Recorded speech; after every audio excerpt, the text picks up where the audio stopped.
Hi welcome back to my channel. This is Shreeda 128 అండి. ఈరోజు special వచ్చేసి గోంగూర పప్పు. సో గోంగూర పప్పు ఎలా చేస్తే టేస్ట్ వస్తుందో నేను చూపిస్తాను ఈరోజు మీకు. సో ముందుగా ఇది మా గార్డెన్లో కాసిన గోంగూర అండి. సో ఇప్పుడే ఫ్రెష్గా కట్ చేసి పెట్టాను. దీన్ని మనం శుభ్రంగా కడిగి పెట్టుకోవాలి. 1 కప్పు కందిపప్పు అండి. సో దీన్ని మనం ఇప్పుడు శుభ్రంగా వాష్ చేసి పెట్టుకోవాలి.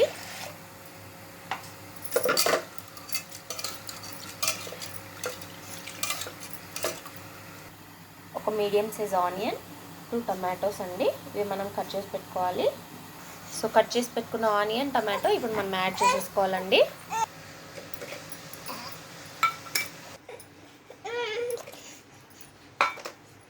ఇప్పుడు కారానికి తగ్గట్టు పచ్చిమిర్చి అండి.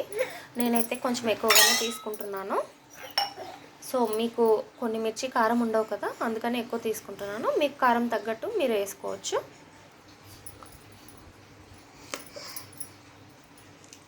ఇలా మనం తుంచైనా వేసుకోవచ్చు అండి, లేదా మనం డైరెక్ట్ అయినా యాడ్ చేసుకోవచ్చు. మిర్చి ఫ్లేక్స్ మనకి కావాలి అనుకుంటే కనుక ఇలా తుంచి వేసేసుకోవచ్చు.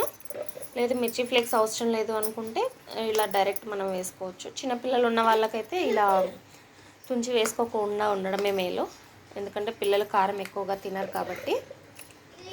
సో మిర్చి, టమాటో, ఆనియన్ యాడ్ చేసామండి. ఇప్పుడు మనం గోంగూర యాడ్ చేసుకుందాము. సో గోంగూర క్వాంటిటీ నేను కొంచెం ఎక్కువగానే తీసుకుంటున్నానండి. మనం వాటర్ మొత్తం ఇలా పిండేసేయాలి. చాలామంది గోంగూరలో ఏంటంటే టమాటో వేసుకోరు, కానీ టేస్ట్ రావాలంటే ఇలా తప్పకుండా చేయాలండి. ఇప్పుడు 3 గ్లాస్ ఆఫ్ వాటర్ యాడ్ చేసుకోవాలండి.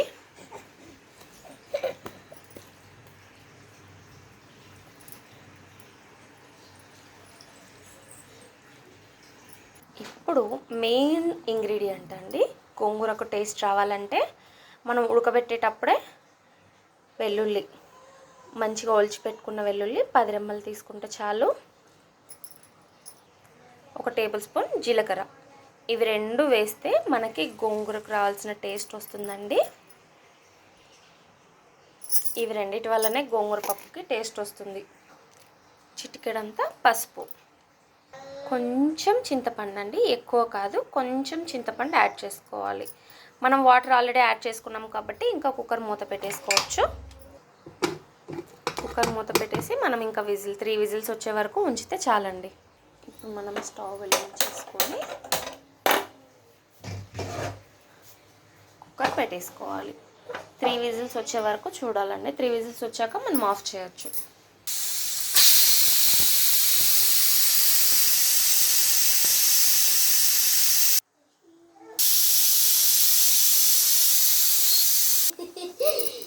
సో 3 విజిల్స్ అయిపోయాయండి. మనం ఇంకా గ్యాస్ స్టవ్ ఆఫ్ చేసుకోవచ్చు. సో కుక్కర్ విజిల్ అంతా పోయిందో లేదో చూసేసుకోవాలండి. చూసుకున్న తర్వాత మనం కుక్కర్ ఓపెన్ చేసుకోవచ్చు. వావ్, మీరు చూసినట్లయితే చూడండి, గోంగూర అంతా బాగా చక్కగా ఉడికిపోయింది. ఎంతో గోంగూర వేసినట్టు అనిపించింది, కానీ చూడండి ఉడికేసరికి కొంచెమే అయిపోయింది. ఇంకా దీన్ని మనం వెనిపేసుకుందాం. రుచికి సరిపడా సాల్ట్ అండి. ఇందులో వాటర్ ఉంటుంది కదా, దీన్ని పప్పు కట్ అంటాము. దీనికి కూడా మనము వాటర్ ఎక్కువ ఉంటే పక్కకు తీసి పెట్టుకోవచ్చు. చిన్నపిల్లలు ఎవరైనా ఉంటే కనుక వాళ్ళకి వేడివేడి అన్నంలో కొంచెం నెయ్యి కలిపేసి తినిపిస్తే బాగుంటుంది పిల్లలకు కూడా. ఇప్పుడు దీన్ని వెనుక్కోవచ్చు అండి. జాగ్రత్త అండి, వేడివేడిది మీద పడకుండా జాగ్రత్తగా వెనుక్కోవాలి. సో పప్పు మనం ఇలా నీట్గా వెనిపేసుకోవాలండి. మనం జీలకర్ర, వెల్లుల్లి వేసాం కాబట్టి స్మెల్ చాలా బాగా వస్తుంది, టేస్ట్ ఇంకా బాగుంటుందండి. మీరు కూడా తప్పకుండా ట్రై చేయండి. నాకైతే ఈ పప్పు మా అత్తగారు నేర్పించారండి, అంటే మా ఆయన వాళ్ళ పెద్దమ్మ. సో నాకైతే చాలా బాగా నచ్చింది ఈ పప్పు టేస్ట్. మీరు కూడా తప్పకుండా ట్రై చేసి టేస్ట్ చేశాక నాకు కామెంట్ చేయండి ఎలా ఉందో టేస్ట్. ఓకే, సో ఇంకా మనము పోపు పెట్టేసుకుందామా. ముందుగా కడాయి పెట్టుకోవాలి. సో కడాయి వేడయ్యాక 3 టేబుల్ స్పూన్ ఆయిల్ అండి. నేను నా దగ్గర ఉన్న స్పూన్తో, ఇది మీడియం సైజ్ ఉంటుందండి, 3 స్పూన్ వేస్తున్నాను.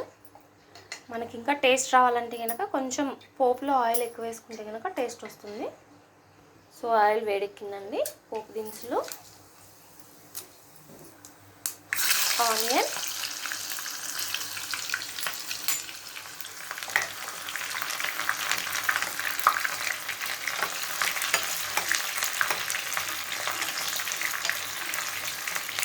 పప్పుకి మెయిన్ మనకి పోపుతోనే టేస్ట్ వస్తుందండి. మనం తాలింపు బాగా వేసుకున్నామంటే కనుక పప్పు టేస్ట్ వస్తుందన్నమాట. ఎండుమిర్చి నేను 4 తీసుకున్నానండి. కరివేపాకు,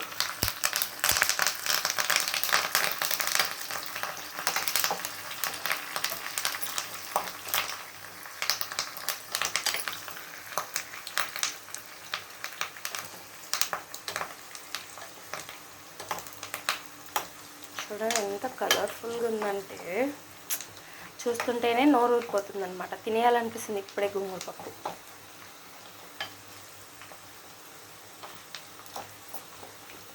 మీరు మాత్రం మిస్ అవ్వకుండా, స్కిప్ చేయకుండా తప్పకుండా ఈ వీడియో మొత్తం చూసేసి మీరు కూడా తప్పకుండా ట్రై చేయండి. ట్రై చేసిన తర్వాత టేస్ట్ చేసి నాకు కామెంట్ చేయండి. ఓకే, ఆనియన్ కొంచెం గోల్డెన్ కలర్ వచ్చే వరకు వేపుకోవాలండి, అప్పుడే టేస్ట్ వస్తుంది పప్పు.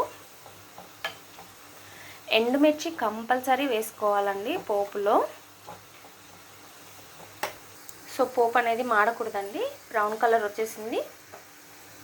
సో ఈ పోపుని మనము పప్పు కట్టు తీసాం కదా అందులో కూడా యాడ్ చేసుకోవాలి.